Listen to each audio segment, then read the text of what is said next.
There's no feeling more intense than starting over. If you deleted your homework the day before it was due, as I have, or if you left your wallet at home and you have to go back after spending an hour in the commute. If you won some money at the casino and then put all your winnings on red but it came up black. If you got your best shirt dry cleaned before a wedding and then immediately dropped food on it. If you won an argument with a friend and then later discovered that they just returned to their original view. Starting over is harder than starting up. If you're not ready for that, like if you've already had a bad day, then what you're about to go through might be too much. Feel free to go away and come back. I'll be here.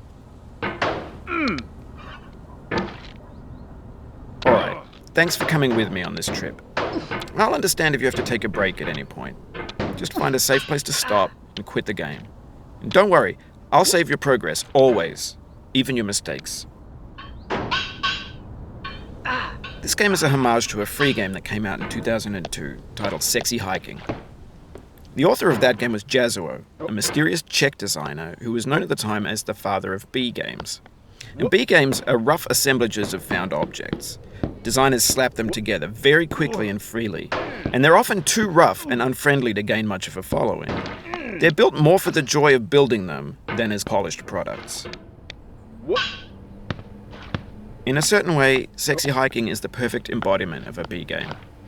It's built almost entirely out of found and recycled parts, and it's one of the most unusual and unfriendly games of its time. In it, your task is simply to drag yourself up a mountain with a hammer. And that act of climbing, in the digital world or in real life, has certain essential properties that give the game its flavor. No amount of forward progress is guaranteed. Some cliffs are too sheer or too slippery. And the player is constantly, unremittingly in danger of falling and losing everything.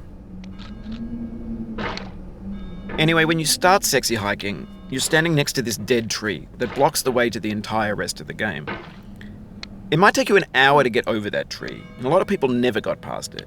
You prod and you poke at it, exploring the limits of your reach and your strength, trying to find a way up and over. And there's a sense of truth in that lack of compromise.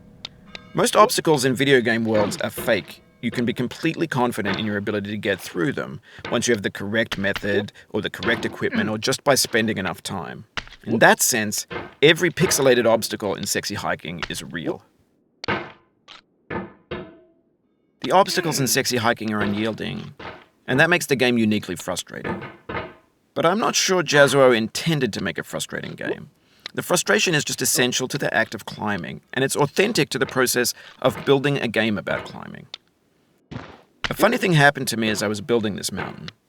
I'd have an idea for a new obstacle, and I'd build it, test it, and it would usually turn out to be unreasonably hard. But I couldn't bring myself to make it easier. It already felt like my inability to get past the new obstacle was my fault, as a player rather than as a builder.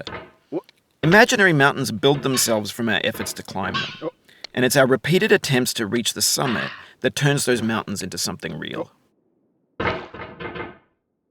When you're building a video game world, you're building with ideas, and that can be like working with quickset cement.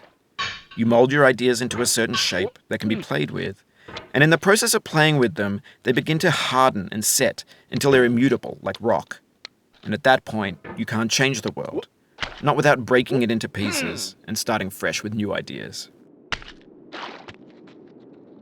For years now, people have been predicting that games would soon be made out of prefabricated objects, bought in a store and assembled into a world. And for the most part, that hasn't happened, because the objects in the stores are trash.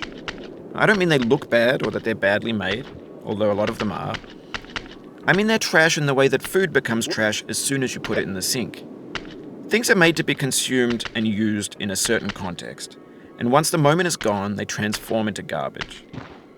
In the context of technology, those moments pass by in seconds. Over time, we've poured more and more refuse into this vast digital landfill that we call the internet. It now vastly outnumbers and outweighs the things that are fresh and untainted and unused.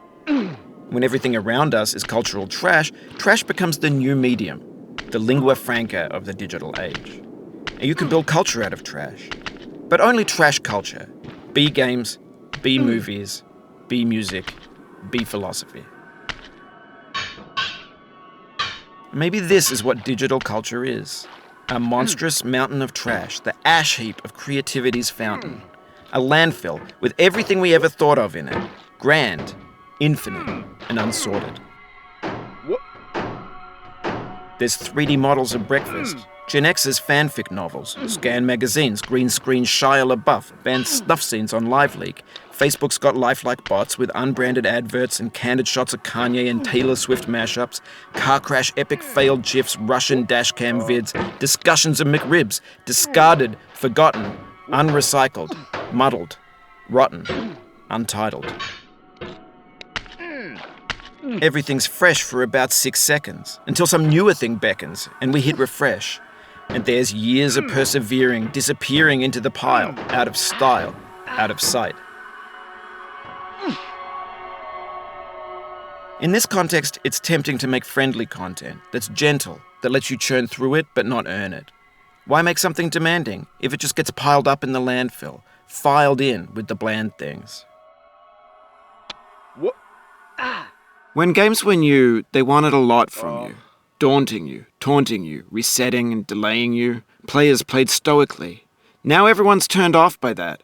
They want to burn through it quickly, a quick fix for the fickle, some tricks for the clicks of the feckless. But that's not you, you're an acrobat.